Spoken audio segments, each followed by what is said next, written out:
Hello everyone, welcome to back Ved nursing classes. आज हम discuss करने वाले हैं इस वीडियो में। देखिए 30/4/2023 हो गई है आपकी अप्रैल, ये लास्ट मंथ है आपका, लास्ट है ये आज डेट। आपका जो भी है इसमें न्यूट्रिशन के एमसीक्यूज लिए गए हैं डियर, जो कि प्रीवियस ईयर क्वेश्चन पेपर लिया गया है। आपके पास बिल्कुल भी अब टाइम नहीं है। मान लीजिए कि 30 डेज ही है आपका, 1 महीना आपके पास है। 3 जून को तो एग्जाम होने वाले ही हैं। तो आप पूरे अच्छे से प्रिपरेशन कीजिए। जितने भी मेरे चैनल पे प्रीवियस ईयर के पेपर डला हुआ है, सभी आप वीडियो को वॉच कर लीजिए एक बार।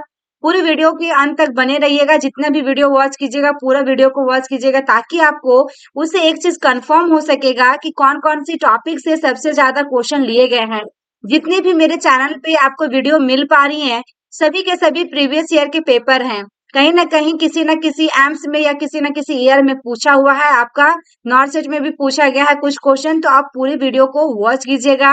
एंड आप लोग को मेरी वीडियो अच्छी लगी तो शेयर जरूर करें एंड लाइक कीजिएगा एंड साथ में कमेंट जरूर कीजिएगा डियर कि आपको मेरी वीडियो कैसी लगी। तो आइए हम स्टार्ट करते हैं। देखिएगा यहाँ पे फर्स्ट क्वेश्चन जो लिया गया है, देखिएगा transportation of triglycerides from liver to adipose tissue is the function of which of the following lipoprotein. ये 3-4 क्वेश्चन जो है डियर इसमें अभी मिलेगा आपको, जो कि बायोकेमिस्ट्री से था।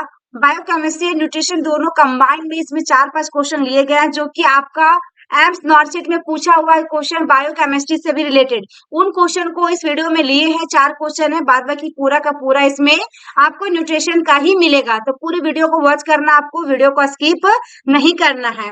यहाँ पे देखिएगा पूछा गया यकृत से वसा ऊतकों तक ट्राइग्लिसराइड का परिवहन निम्नलिखित में से किस लाइपोप्रोटीन का कार्य है। किस लाइपोप्रोटीन का कार्य है। वेरी वेरी इंपॉर्टेंट क्वेश्चन है डियर। इससे रिलेटेड आपका एग्जाम में क्वेश्चन एक तो आएगा ही आएगा। लो डेंसिटी लाइपोप्रोटीन या फिर इंटरमीडिएट डेंसिटी लाइपोप्रोटीन या फिर वेरी लो डेंसिटी लाइपोप्रोटीन या फिर high density lipoprotein. High density lipoprotein. चार आंसर यहाँ पे दिया गया है, 4 ऑप्शन, जिसमें से आपका राइट आंसर कौन सा होगा। यहाँ पे triglyceride from liver to adipose tissue is the function of which of the following lipoproteins.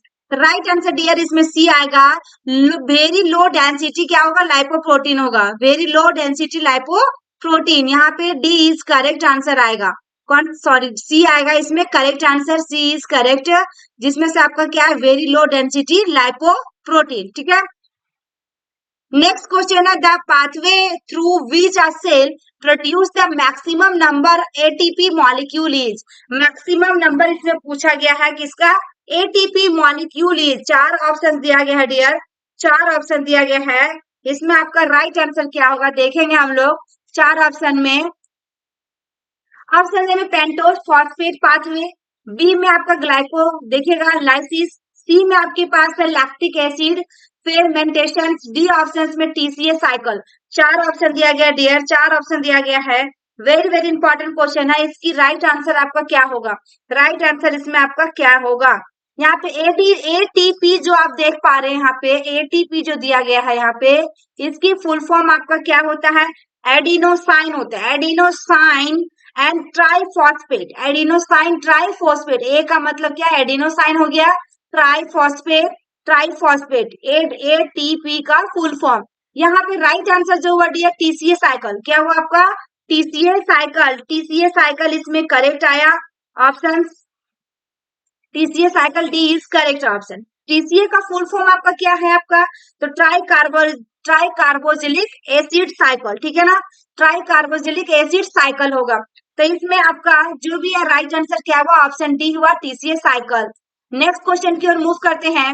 Next question जो diffusion through a cell membrane does not depends on कोशिका झिल्ली के माध्यम से प्रसार निर्भर नहीं करता है। तो kinetic energy of the practical या फिर चार्ज ऑफ द प्रैक्टिकल या फिर कंसंट्रेशन ऑफ द ग्रेडियंट या फिर size of the practical particle. ठीक है ना, यहाँ पे पार्टिकल है सभी ऑप्शंस में। राइट आंसर जो होगा डियर ऑप्शन ये होगा, kinetic energy of the particle. Option A is correct answer.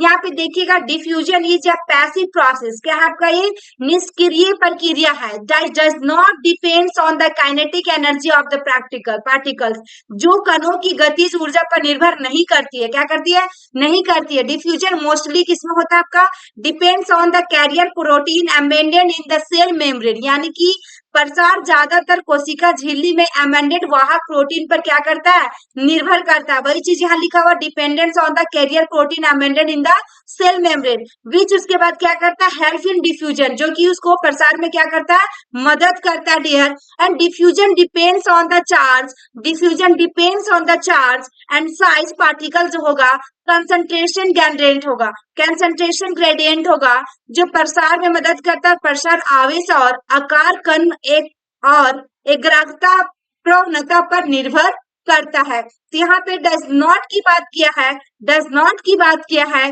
तो राइट आंसर इसमें क्या हुआ, ऑप्शन ये हुआ kinetic energy of the particle, क्योंकि यहाँ पे काइनेटिक एनर्जी ऑफ द क्या है, ये not dependent on the kinetic energy of the particle, यानी कि diffusion is a passive process होता है लेकिन इसमें डिपेंड नहीं करता है। राइट आंसर इसलिए क्या हुआ, ऑप्शन ए हुआ डियर। बाद बाकी तीनों जो है ए बी सी डी जो है आपका, ये आपका डिफ्यूजन थ्रू या सेल मेम्ब्रेन है, ठीक है ना, जो डिपेंड्स होता है, लेकिन आपका kinetic energy of the particle इसके ऊपर डिपेंड्स नहीं होती है। नेक्स्ट क्वेश्चन है ketone bodies are synthesized from, ये सारा क्वेश्चन आपका पूछा हुआ डियर एम्स में, सारा क्वेश्चन जितने भी अभी हम डिस्कस कर रहे हैं, देखिएगा कीटोन निकायों से संश्लेषित किया जाता है, एसिटिल सीओए या फिर कोलेस्टेरॉल या फिर फॉस्फोलिपिड्स या फिर ट्राइग्लिसराइड या फिर triglyceride. Very very important question है डियर। इसमें आपका राइट आंसर क्या होगा, इसमें आपका राइट आंसर क्या आएगा, तो चार ऑप्शन में आप लोग भी इसका कमेंट बॉक्स में कमेंट कर सकते हैं, इसमें आपकी राइट आंसर क्या होगी। इसमें आपका राइट आंसर कौन सा हुआ, ऑप्शन ये हुआ, ऑप्शन ये इज करेक्ट आंसर। ऑप्शन कौन सा हुआ, ऑप्शन ये इज करेक्ट आंसर हुआ। यहाँ पे देखिएगा COA क्या है आपका, COA, ठीक है ना, एसिटिल कोएंजाइम ए होता है इसका, एसिटिल कोएंजाइम ए, ठीक है ना, जिसमें से ketogenesis is the biochemical process through which organism produce ketone bodies, through किसका, breakdown of fatty acid and ketogenic amino acid, किसकी ब्रेकडाउन हो रही है, fatty acid and ketogenic amino acids. The ketone bodies is synthesized from acetyl CoA molecule जो है आपका, देखिएगा किसमें, acetoacetate acetone and beta hydro, देखिएगा हाइड्रोक्सी बुटरेट, ठीक है ना, जो कीटोजेनेसिस जैसा रासायनिक प्रक्रिया है जिसके माध्यम से जीव फैटी एसिड और केटोजेनिक अमीनो एसिड के टूटने के माध्यम से कीटोन बॉडी का क्या करता है, उत्पादन करता है। देखिए यहाँ पे वही लिखा हुआ, विच organism produce ketone bodies through breakdown of fatty acid and ketonic amino acid को टूटने से क्या करता है, ये आपका प्रोड्यूस करता है, कीटोन को उत्पादन करता है। एंड एसिटाइल, देखिएगा एसिटाइल जो दिया गया है COA एंड मॉलिक्यूल्स जो है संश्लेषित तीन कीटोन बॉडी में, जिसमें से एसिटोएसेट, एसीटोन और आपका बीटा हाइड्रो, देखिएगा हाइड्रोक्सी बुटरेट है। जो राइट आंसर इसमें क्या हुआ, ऑप्शन ये हुआ। और तीन की बात करेगा डियर, तो ये तीनों आपका है, जिसमें से आपका कभी ऑप्शंस में आते हैं एक्सेप्ट में, तो राइट करना है आपको।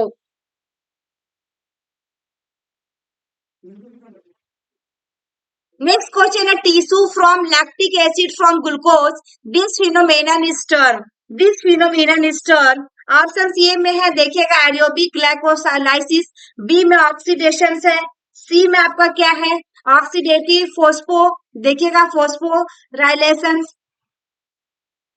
फोस्फोराइलेशन, ठीक है ना, फिर एनियोरेबिक आपका ग्लाइकोलाइसिस, एनियोरेबिक ग्लाइकोलाइसिस। चार ऑप्शन दिया गया डियर, चार ऑप्शन दिया गया है, इसमें आपकी राइट आंसर क्या होगी। क्वेश्चन में क्या पूछा है आपका कि tissue from lactic acid from glucose, उसमें ग्लूकोज से लैक्टिक एसिड बनता है और इस घटना को क्या कहा जाता है, तो राइट आंसर इसमें ऑप्शन डी होगा।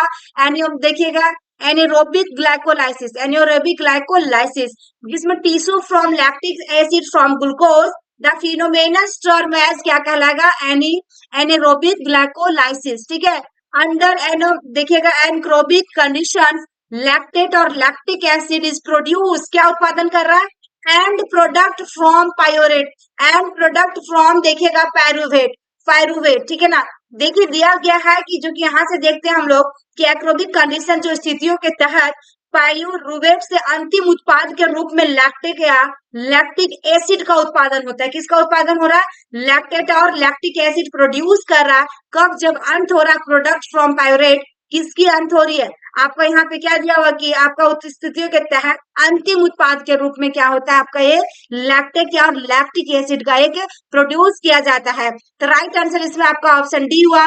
नेक्स्ट क्वेश्चन है, अब यहाँ से देखिए क्वेश्चन न्यूट्रिशन का बनने लगे डियर। 4-5 क्वेश्चन जो था आपका बायोकेमिस्ट्री से था और वो सारे के सारे क्वेश्चन आपके एम्स में पूछा हुआ था। उनमें से 1 या 2 क्वेश्चन आपके डेफिनेटली नॉर्थ में पूछेगा डियर। तो वेरी वेरी इंपॉर्टेंट क्वेश्चन रहा उनके आपके लिए। यहाँ पे all of the following are good sources of vitamin A except. अब इससे क्वेश्चन आते हैं आपका न्यूट्रिशन से, जो कि आपका एग्जाम में पूछेगा। 5 या 10 क्वेश्चन न्यूट्रिशन से भी पूछेगा। ऑप्शन सी में व्हाइट पोटैटो, बी में कैरोट्स है, सी में एप्रिकोट्स है और डी में एग योक है। 4 ऑप्शन दिया गया डियर, 4 ऑप्शन दिया गया है। और यहाँ पे रिच सोर्सेस माने या गुड सोर्सेस माने किसका? विटामिन ए का। किसका? विटामिन ए का। तो इसमें से राइट आंसर आपका क्या आएगा डियर? राइट आंसर क्या आएगा dear? Very very important question है। 4 ऑप्शन में राइट आंसर इसमें जो होगा ऑप्शन क्या आएगा? White potato. White potato, potato जो होता है, आलू जो होती है, सबसे ज्यादा किसमें पाया जाता है? आलू में सबसे ज्यादा क्या पाया जाता है?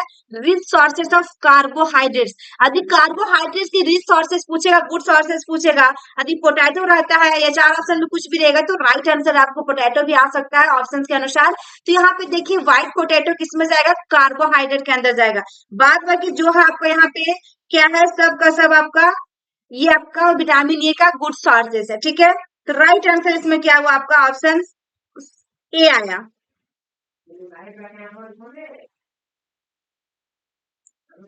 Next question, absorption of dietary iron is enhanced by. आहार आयरन का अवशोषण इसके द्वारा बढ़ाया जाता है। किसके द्वारा? ऑप्शन ए में डाइटरी फाइबर्स, बी में टी है, सी में विटामिन सी है और डी में कैल्शियम। आयरन की अब्जॉर्प्शन जो हमारे बॉडी में होती है सबसे ज्यादा कौन से किसके साथ लेने से, कौन से विटामिन के साथ लेने से अब्जॉर्ब करेगा dear? Right answer vitamin C होगा इसमें। Option C is correct answer. Absorption जो होता है dietary iron is enhanced by vitamin C. Iron absorption जो इनहिबिट करता है, जो आपको किसमें by intake of tea and calcium, ये सब की चीजें के साथ क्या करता है? अवशोषण को बाधित कर देता है। जैसे कि लोहा उसमें क्या करता है? कट कर देता है, इनहिबिट कर देता है। ये चाय और कैल्शियम के सेवन से आयरन का अवशोषण बाधित हो जाता है। ठीक है ना, तो आपको क्या करना है? जब भी आयरन की टैबलेट नाइट में सजेस्ट करते हैं लेने को, तो आपको क्या करना है? इसमें आपको ये सजेस्ट करना है कि जब भी आप आयरन की टैबलेट, चाय और कैल्शियम का टैबलेट एक साथ ना लें। चाय कॉफी के साथ आयरन की टैबलेट को ना लें। आपको जब भी लेना है तो सिट्रस फ्रूट के साथ लें या फिर एक लिम्सी टैबलेट आती है उनके साथ लें, ताकि आपकी बॉडी में ज्यादा से ज्यादा अब्जॉर्ब कर पाए। ठीक है ना, तो राइट आंसर इसमें क्या हुआ? ऑप्शन सी हुआ, विटामिन सी। नेक्स्ट है द ऑप्टिमम, देखिएगा fluoride concentration in drinking water in India is recommended to be. Bharat में पीने के पानी में देखिएगा जो कि आपका फ्लोराइड की सम सांद्रता होने की सिफारिश की जाती है। भारत की पीने की पानी की बात कर रही है, concentration in drinking water. Drinking water, ठीक है ना, तो इसमें आपका राइट आंसर क्या होगा डियर? इसमें आपका राइट आंसर क्या होगा? ऑप्शन से में 1 to 2 ppm पार्ट्स पर मिलियन होता है। ठीक है, पार्ट्स पर million. 3 to 5 ppm, 0.3, 0.5 ppm, 0.1, 0.2 ppm parts पर मिलियन। तो राइट आंसर इसमें ऑप्शन ये होगा डियर, 1 to 2 ppm होगा, जो कि हमारा क्या ये सिफारिश की जाती है भारत में हमारा पानी पीने की क्लोराइड जो दिया गया है, fluoride concentration in drinking water में हमारे इंडिया में कितना रिकमेंडेड किया जाता है? तो 1 to 2 ppm। ठीक है, नेक्स्ट है which of the following vitamin is soluble in water. Water soluble पूछा गया है, कौन सी विटामिन होगा इसमें? ए होगा, सी होगा, के होगा, डी होगा डियर? राइट आंसर इसमें क्या होगा? ऑप्शन बी आएगा, विटामिन सी। बाद बाकी जो ए सी डी जो क्या है आपका फैट सॉल्युबल है ना, फैट सॉल्युबल है। क्या है आपका? फैट सॉल्युबल है। फैट सॉल्युबल में आपका कीड़ा आता है ना, KEDA, ठीक है ना, KEDA कीड़ा, इसको बुक पढ़ सकते हैं। ऐसे ही आपको ट्रिक मैं बता रही हूँ, ट्रिक याद करने के लिए, ताकि KEDA याद रहेगा तो फैट सॉल्युबल के अंदर जाएगा। बाद बाकी सभी जितने भी ऑप्शंस में रहेगा आपको वाटर सॉल्युबल होगा। तो राइट आंसर इस लिस्ट में क्या हुआ? Option B.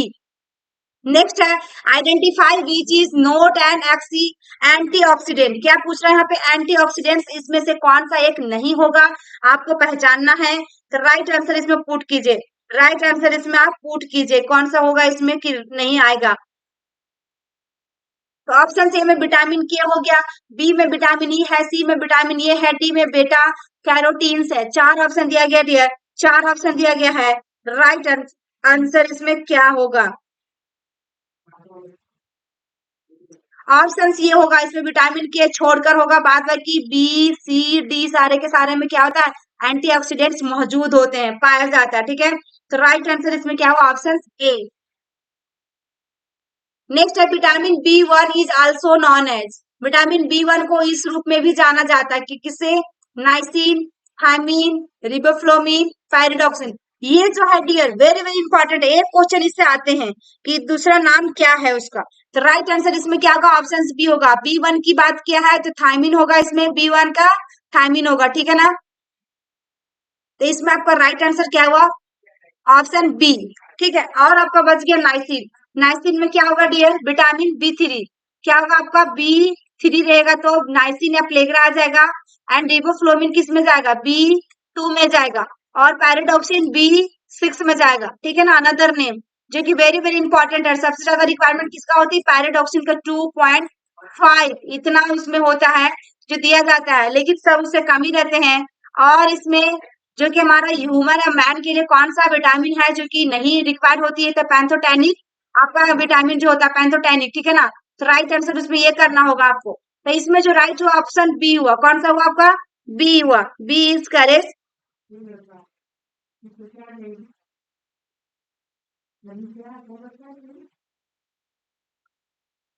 नेक्स्ट क्वेश्चन है which one of the following vitamin help in wound healing, कौन सा जो विटामिन है जो कि आपका जख्म को क्या करेगा? हील करेगा धीरे धीरे। तो इसमें राइट आंसर जो होगा आपका विटामिन सी होगा। Vitamin C is correct answer. C लेने से क्या होगा? वुंड को हील करता है। नेक्स्ट क्वेश्चन है which of the following symptoms is most commonly associated with vitamin C deficiency, निम्नलिखित में से कौन सा लक्षण आमतौर पर विटामिन सी की कमी से जुड़ा है? तो देखिएगा, photophobia, bleeding gums, muscular hypoxia या कंजक्टिवल जीरोसिस। चार ऑप्शन दिया गया डियर, चार ऑप्शन दिया गया है। राइट आंसर इसमें क्या आएगा? राइट आंसर इसमें क्या आएगा? आपको इसमें राइट आंसर करना है, इसमें बी आएगा। ब्लीडिंग क्या आएगा? गम्स, ब्लीडिंग गम्स आएगा करेक्ट आंसर। ठीक है ना, क्योंकि यहाँ पे विटामिन सी की कमी से कौन सा ऑप्शन से जो होती है तो ब्लीडिंग गम्स होता है। जो गम्स से आपका बहुत ही ज्यादा ब्लड वगैरह आ रहा है तो किसकी कमी से? विटामिन सी के कमी से भी। नेक्स्ट है deficiency of vitamin B one causes, vitamin B one causes पूछा है कि बी वन के कमी से क्या होगा? तो बेरी बेरी हो सकता है, रिकेट्स हो सकता है, प्लेग्रा हो सकता है, जीरोपैथलीमिया हो सकता है। तो इसमें राइट आंसर जो होगा आपका ऑप्शन सी आएगा beriberi. Vitamin B one की कमी से क्या होगा? बेरी बेरी होगा। विटामिन डी की कमी से क्या होगा? रिकेट्स होगा। प्लेग्रा विटामिन डी थ्री की कमी से क्या होगा? प्लेग्रा या नाइसिन होगा। और इसमें 3D होता है ना डी, डर्मेटाइटिस, डिमेंशिया और डायरिया। ये 3D किस में आता है? प्लेग्रा में आता है। किस में आता है? प्लेग्रा में आता है, ये भी इंपॉर्टेंट है। नेक्स्ट जीरोपैथली में किसकी कमी से हो रहा है? विटामिन ए की कमी से हो रहा है। तो ये सबको याद रखना होगा आपको अलग अलग कि कौन कौन सी किससे कमी या फिर दूसरा नाम क्या है विटामिन का। वेरी वेरी इंपॉर्टेंट चैप्टर है आपका, टॉपिक है, समझिए विटामिन। नेक्स्ट क्वेश्चन है deficiency of which vitamin causes scurvy, तो स्कर्वी से रिलेटेड क्या होगा? राइट आंसर क्या होगा? ऑप्शन डी होगा, vitamin C. D is correct answer. स्कर्वी रोग किस विटामिन की कमी से होता है? तो आपका विटामिन सी। नेक्स्ट है the mineral element which is essential for synthesis of thyroxine is, thyroxine के संश्लेषण के लिए आवश्यक खनिज तत्व है, कौन सा होगा डियर इसमें? राइट आंसर आपका क्या होगा? वेरी वेरी इंपॉर्टेंट क्वेश्चन दिया गया है, वेरी वेरी इंपॉर्टेंट क्वेश्चन दिया गया है। इसमें आपको सोडियम, आयरन, आयोडीन, क्लोराइड, चार ऑप्शन दिया गया है, चार ऑप्शन दिया गया है। राइट आंसर इसमें ऑप्शन सी होगा, आयोडीन। क्या होगा इसमें? C option is correct. Next है adult basal metabolic rate decreases with and increases in, decreases with and increases in, चार ऑप्शन दिया गया है जिसमें से आपका राइट आंसर क्या होगा? राइट आंसर क्या होगा इसमें? Muscle mass, fever, body fat, body surface area. चार ऑप्शन दिया गया डियर, चार ऑप्शन दिया गया है। राइट आंसर इसमें जो होगा ऑप्शन सी होगा, बॉडी फैट, क्योंकि यहाँ पे दिया गया adult basal metabolic rate decreases with and increases, यानी कि बेक्स बेसल चयापचय दर में वृद्धि के साथ घट जाती है। क्या होता है? जैसे ही वृद्धि होगा उसके साथ क्या होगा? घटने लगेगा। तो राइट आंसर कौन सा होगा? Body fat. BMR जो आपका है Rate is the number of calorie required to keep your body functioning at rest. Keep your body functioning at rest. BMR जो होगा decreases with and increases in body fat. Normal BMR की बात कर रहा है. BMR जो normal होगा आपका इन ओमेन में कितना होगा 1493 कैलोरी. कितना होगा 1493 कैलोरी, यानी कि बेसल यहाँ पे मेटाबॉलिक रेट पूछा है and normal BMR in main में दिया आता है एग्जाम में, तो 1662 कैलोरी होगा. 1662 कैलोरी होगा. देखिएगा बीएमआर दर आपके शरीर को आराम से कार्य करने के लिए आवश्यक कैलोरी की संख्या है. शरीर में वसा बढ़ने के साथ बीएमआर घटता है. यदि शरीर में आपका फैट बहुत ज्यादा बढ़ रहा है तो बीएमआर ऑलरेडी घट जाएगा. महिलाओं में इतना होना चाहिए और पुरुष में इतना नॉर्मल होना चाहिए. नेक्स्ट है the extra amount of calorie required during pregnancy. During pregnancy ये क्वेश्चन देखिए डियर, सभी नर्सिंग ऑफिसर एग्जाम में आपका पूछा जाता है. तो यहाँ कैलोरी की बात किया है, लैक्टेशन की बात करें तो आपका अलग होगा और यहाँ प्रेगनेंसी की बात करें तो अलग होगा और कैलोरी का यहाँ पे पूछा गया है. तो 300 kilo calorie, 440 kilo calorie, 550 kilo calorie और 600 किलो कैलोरी. राइट आंसर जो होगा इसमें आपका ऑप्शन सी आएगा 300 किलो कैलोरी. यदि लैक्टेशन में रहेगा तो 500 होता है, 500 ना रहे तो 550 होगा. नेक्स्ट है all the following are food rich in iron accept.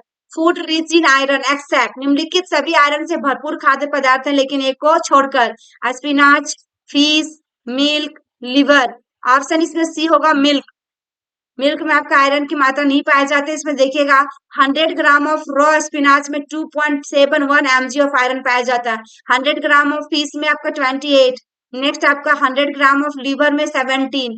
100 gram of milk में 0.04. देखिए सबसे कम किसमें आपका मिल्क में दिखा रहा है. तो इसमें राइट आंसर क्या हुआ, ऑप्शन सी हुआ. C is correct answer.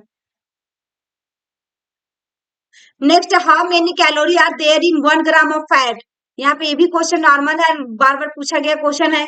4, 12, 8 या 9. तो राइट आंसर इसमें ऑप्शन डी होगा 9 किलो कैलोरी. 9 किलो कैलोरी होगा इसमें, क्योंकि यहाँ पे फैट में सबसे ज्यादा फैट में पाया जाता है. बाद बाकी आपका प्रोटीन और कार्बोहाइड्रेट में कितना होगा 4 आएगा. दोनों में कितना होगा 4 होगा और फैट में आपका 9 आएगा. नेक्स्ट है BMI greater than 30 is considered as. Very very important question है डियर. BMI से रिलेटेड आपके एग्जाम में क्वेश्चन हमेशा पूछा जाता है कि बॉडी मास इंडेक्स 30 से अधिक रहेगा तो क्या में आप कंसीडर करेंगे, ओवरवेट, बुलिमिया, ओबीज या स्टर्ड. राइट आंसर इसमें ऑप्शन सी आएगा, ओबीज में जाएगा. किस में जाएगा, ओबीज में जाएगा. मोर देन 30 रहेगा तो ओवरवेट में आएगा. तो राइट आंसर इसमें क्या होगा, ऑप्शन सी. नेक्स्ट है प्रिवेंशन ऑफ फूड. देखिएगा alteration act was initiated in the year. खाद्य अपमिश्रण निवारण अधिनियम वर्ष में शुरू किया गया था. कब, 1952, 1954, 1958, 1960. राइट आंसर इसमें ऑप्शन बी होगा 1954. 1954. नेक्स्ट है national nutrition policy function under the department of. राष्ट्रीय पोषण नीति विभाग के तहत कार्य करता है.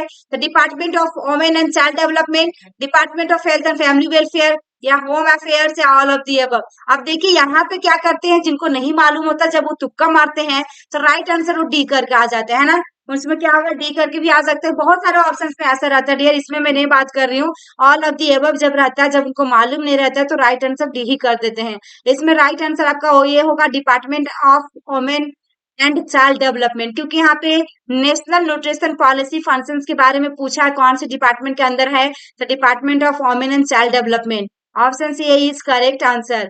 नेक्स्ट क्वेश्चन है which of the following material is commonly used as.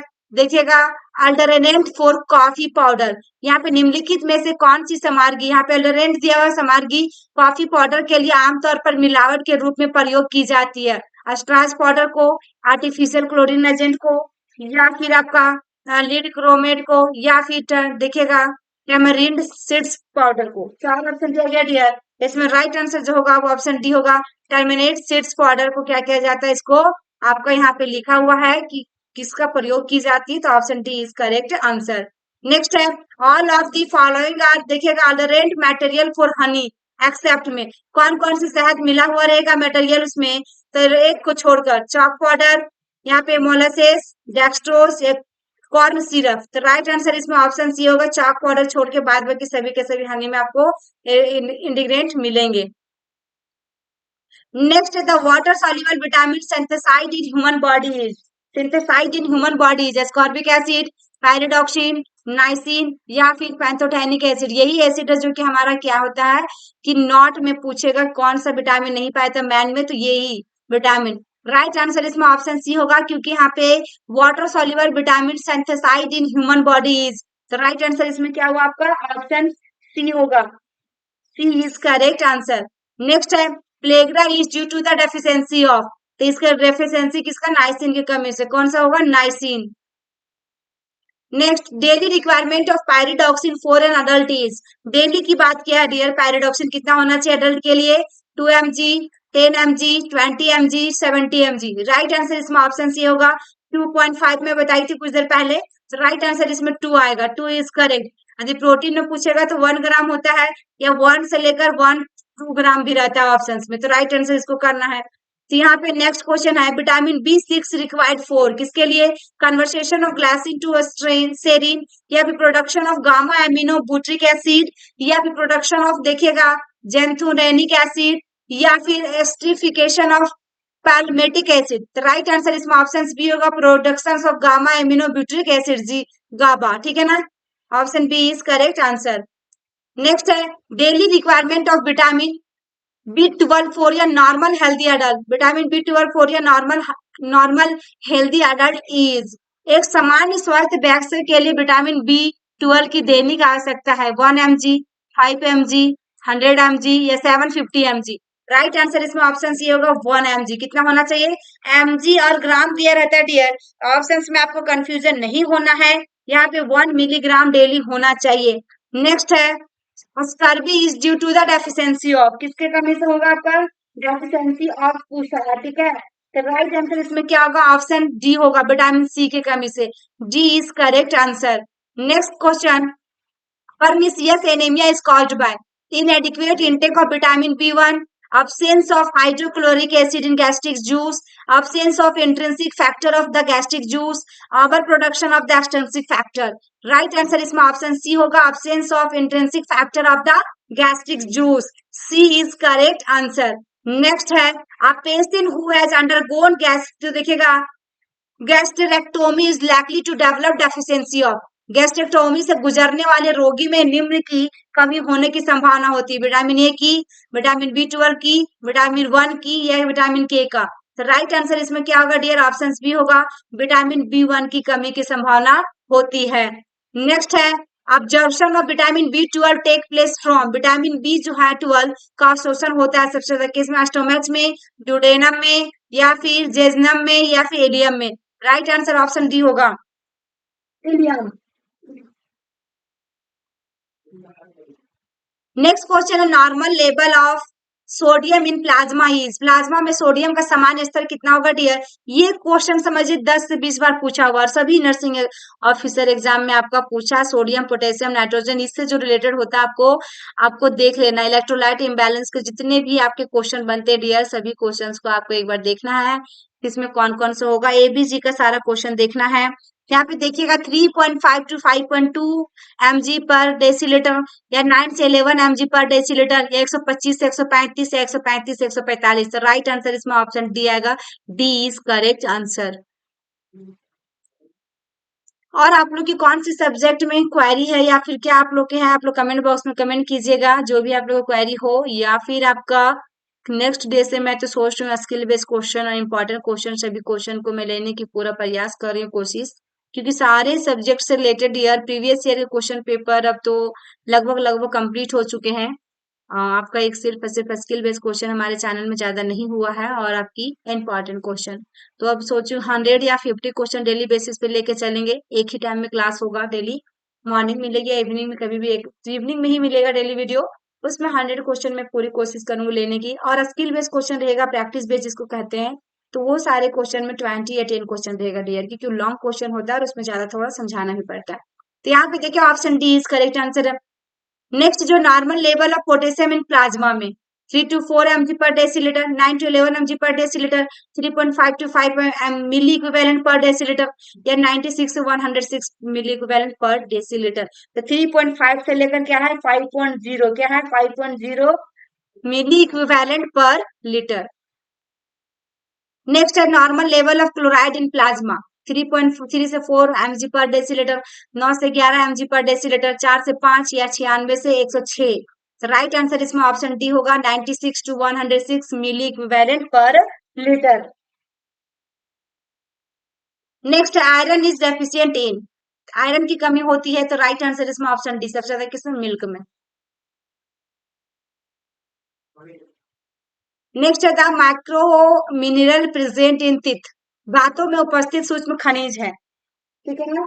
ये लास्ट क्वेश्चन है डियर, इंपॉर्टेंट क्वेश्चन है, कैल्शियम, आयोडीन, फ्लोरीन और मैग्नीज। तो इसमें राइट आंसर जो होगा आपका ऑप्शन सी होगा, सी इज करेक्ट आंसर, सी इसमें राइट रहेगा फ्लोरीन, ठीक है ना।